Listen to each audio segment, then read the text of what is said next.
자, 안녕하십니까. 하이퍼립입니다. 이번 시간에는 2021학년도 추가 모집에 대해서 설명을 드리도록 하겠습니다.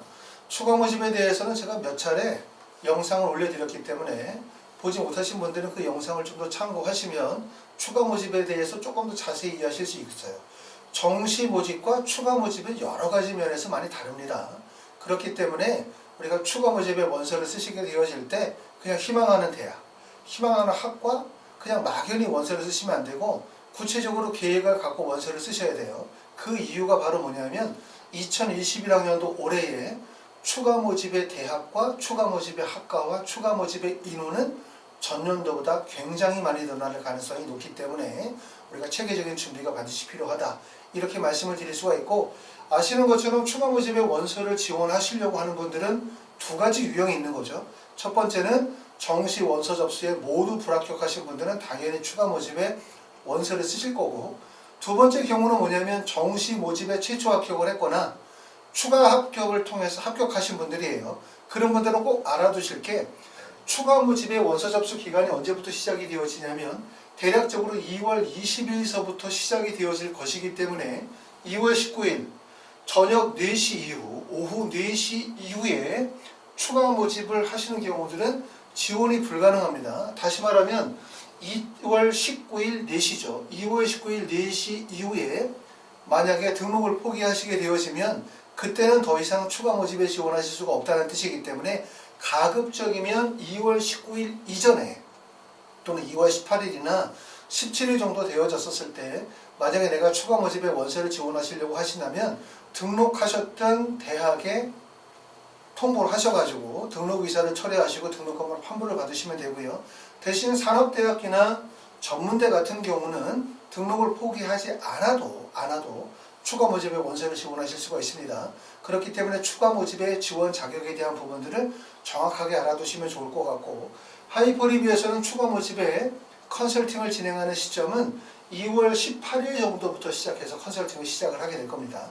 자, 이번 시간에는 우리가 2021학년도 추가 모집 왜 대단한 기회가 될 수 있는지, 제가 항상 말씀드렸던 것처럼 정시에 불합격한 학교를 추가 합격을 통해서 왜 합격할 수 있는지에 대한 부분들을 설명을 드리려고 해요. 여기 나와 있는 전반적인 내용의 핵심은 바로 뭐냐면 2021학년도 추가 모집 대학과 학과가 크게 확대가 되어질 가능성이 높다. 이 점인데 왜 확대가 되어질 가능성이 높으냐? 첫 번째 이유는 서울대학교 정시 합격자 중에서 N수생의 비율을 봤더니 58%예요. 얼마 전에 서울대학교가 정시 최초 합격자 발표를 했는데 그 중에서 N수생, 재수생, 그 다음에 3수생, 4수생 또는 검정고시 포함해서 전체의 N수생의 비율이 58%더라. 이렇게 비율을 따지고 있기 때문에 재수생의 비율이 점차로 많이 확대되어지는 추세다. 이렇게 말하고 있고, 내년도 2022학년도에서도 서울대학교 정시에서 재수생의 비율은 더 증가할 가능성이 높아요. 다시 말하면 재수생의 비율이 증가할 가능성이 높다는 얘기는 실제 요번에 2021학년도 정시 모집에 합격을 한 학생들 중에서 등록을 포기하시는 분들 또는 등록을 포기하기 뿐만 아니라 추가 모집에 원서 지원을 안 하시는 분들이 늘어날 가능성이 높다는 얘기고, 그렇기 때문에 상위대학, 상위학과에서 공간이 발생이 되어질 가능성이 높다. 이렇게 말씀을 드릴 수가 있는데, 이 기사 내용에서 사실 조금 더 내용을 들여다보면 수시 모집에서 재수생의 비율은 몇 %였냐 따지보면 수시 모집의 재수생의 비율이 6% 정도밖에 안 돼요. 수시 모집에서는 고등학교 3학년 학생들의 합격 비율이 거의 90% 정도 가고 있기 때문에 결과적으로 정시 비중이 늘어나게 되어지면 수시는 고3 재수생, 고등학교 3학년 학생들, 수시는 고3이고 그 다음에 정시는 재수생이라고 하는 거로 해서 지원 경향이 양분화되어질 가능성이 높아요. 어찌됐든 간에 2022학년도 재수생의 비율은 더 늘어날 가능성이 높다. 결국은 추가 모집의 기회가 될 가능성이 높다. 이렇게 말씀을 드릴 수가 있고, 자, 서울대학교, 연세대학교, 고려대학교가 정시 최초 합격자를 발표했고 거기서 1차 추가 합격자를 발표를 했는데 보니까 전년도에 비해서 추가 합격자 비율이나 인원이 다 감소가 되어졌다는 거죠. 서울대학교 같은 경우는 10명, 연세대학교 41명, 고려대학교 12명 정도가 감소가 되어졌고, 이 또한 무엇에서 발생이 되어진 거냐면 전년도에 수능 응시생의 숫자가 감소가 되어졌거든요. 얼마 정도 감소가 되어지냐면 63,666명의 고등학교 3학년 학생들이 감소가 되어졌고, 결국은 지원 인원의 감소, 학력 인구의 감소가 경쟁률의 하락으로 이루어진 거고, 경쟁률의 하락이 결국은 추가 합격의 비율을 감소시켰다. 결국 이러한 것들이 추가 모집의 대학과 학과가 확대될 가능성이 매우 크다는 점을 얘기할 수 있고요. 자, 2020년도에 추가 모집의 인원이, 전체 인원이 자, 1022명이에요. 어디에 추가 모집의 인원이냐면 수도권에서. 2020년도 전년도에 수도권에서 추가 모집으로 선발한 인원이 1022명인데, 그게 전년도의 인원 855명과 비교하게 되어지면 19.5%의 증가 비율을 보여주고 있거든요. 결과적으로 뭐냐면 추가 모집에서 선발하는 인원이 2020, 2021년도로 넘어오면서, 또는 2019년도에서 2020년도로 넘어오면서 크게 확대되는 추세에 있다는 점을 말하고 있습니다. 자, 네 번째는 최근 2년간 미충원 비율을 보는 거예요. 최근 2년간의 미충원 인원이라고 하면 정시에서 대학에서 뽑고자 했었던 인원이 있었는데, 그 인원을 학생들이 다른 대학을 선택을 하거나 등록을 포기하기 때문에 따라서 결국은 충원 인원을 100% 채우지 못한 경우를 얘기하겠죠. 미충원 비율을 봤더니 지방권 같은 경우는 전년도에 3.5%였는데 결국 3.8%로 미충원 비율이 0.3% 상승했다라고 하는 점들을 보여주고 있고요.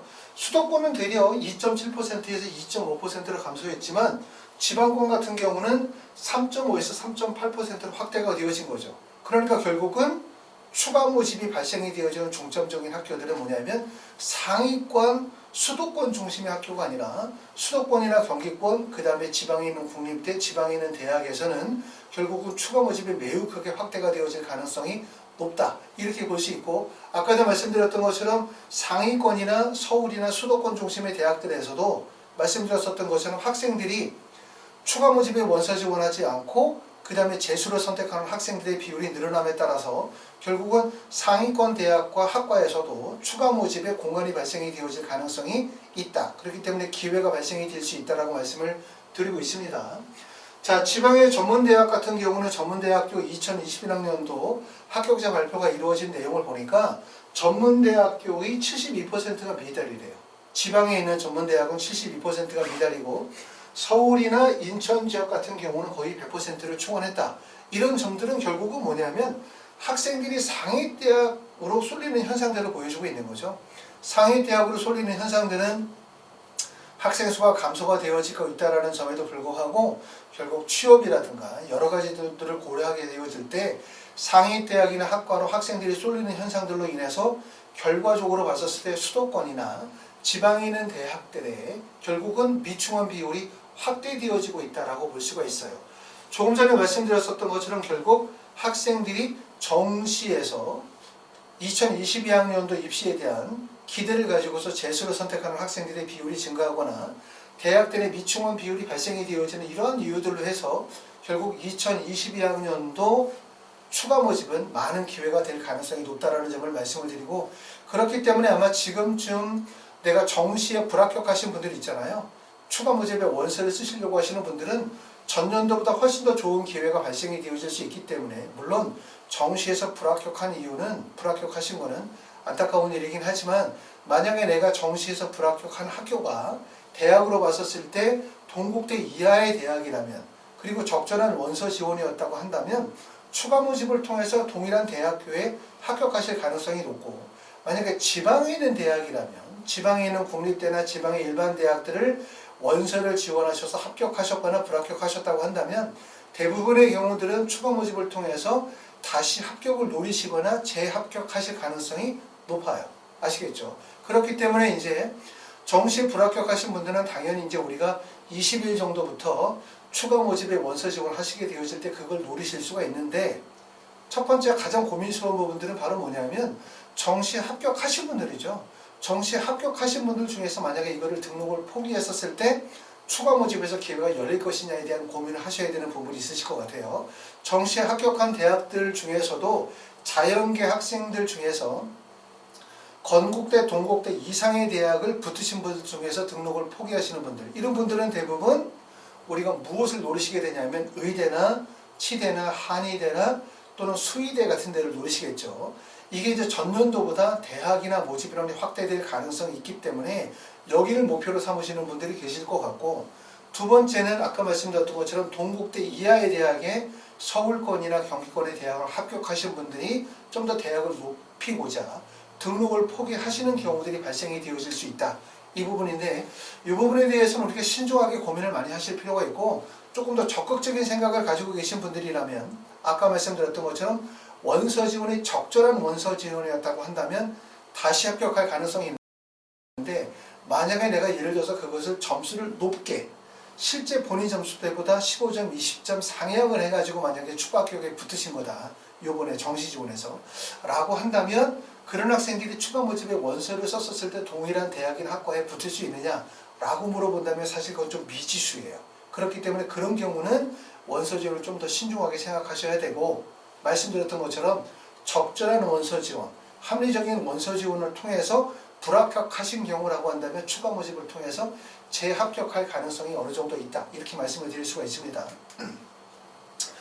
정시 유형별 모집 인원에 대한 부분을 보게 되어지면 2019년도에 전체적으로 7,437명 정도를 모집을 했어요. 그런데 2020년도에 전년도에 모집 인원은 9,830명 정도를 선발했기 때문에 전년도에 비해서 모집 인원이 상당히 많이 늘어났다, 이렇게 볼 수 있는데, 특히 우리가 주목할 점들은 뭐냐면 수능 위주의 전형이죠.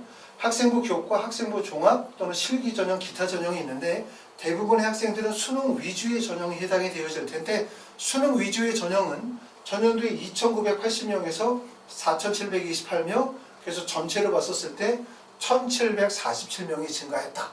그렇기 때문에 증가 비율이 상당히 크다, 이렇게 말씀을 드릴 수가 있는데, 수능 위주의 전형이라고 한다면 다 수능 100% 일반 전형만 포함이 되어져 있는 건 아니에요. 수능 위주의 전형 안에도 뭐가 포함이 되냐면 농어촌 전형이나 또는 기초생활수급자라든가 특성화 고교 졸업자도 포함이 되어지기 때문에, 내가 만약에 농어촌 전형에 해당이 되어진다고 한다면 수능 위주의 전형에서 원서 지원을 노리실 수도 있다, 이렇게 보실 수가 있고, 우리가 대학에서 발표한 9,830명이라고 하는 것들은 추가 모집에서 최초 모집 인원이 공지사항이라고 보시면 돼요. 아시는 것처럼 정시 모집은 대부분 모집 인원이 확정이 되어지고 나면 원서 접수 기간 내에 모집 인원의 변동이 없다, 말씀을 드렸죠, 그렇죠? 하지만 추가 모집은 추가 모집 기간 안에 모집 인원이 변동이 있는 대학이 있어요.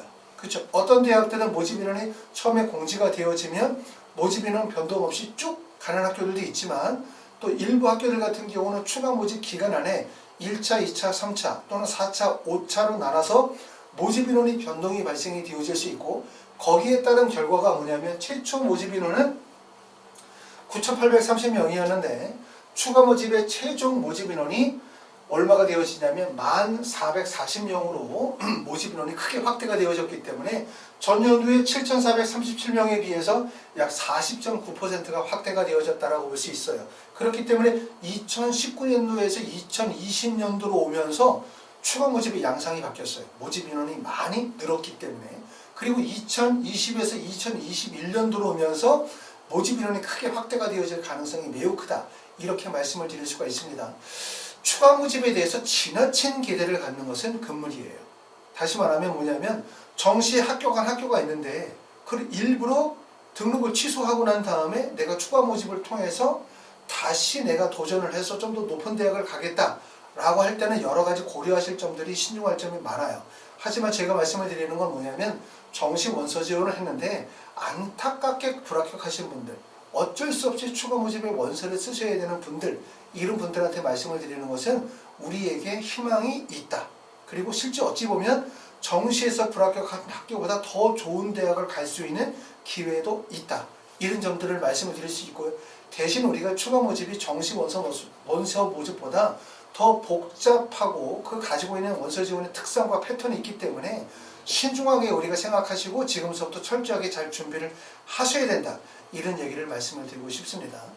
자, 우리가 이제 지금 며칠 남으면 아마 정시 추가 합격자 발표가 모두가 다 끝나고 난 다음에, 그러고 나면 대학들마다 추가 모집의 요강들을 발표하게 되어지고 선발할 인원과 선발할 학과들을 발표하게 되어질 것 같아요. 지금서부터 우리가 이제 추가 모집에 대한 부분들을 하나씩 준비하시면서 우리가 아까 말씀드렸던 것처럼 정시에 불합격한 학교를 추가 합격을 통해서 추가 모집을 통해서 반드시 합격할 수 있도록, 아니면 그것보다 더 나은 대학을 합격할 수 있는 기회로 활용하시기를 바랍니다. 감사합니다.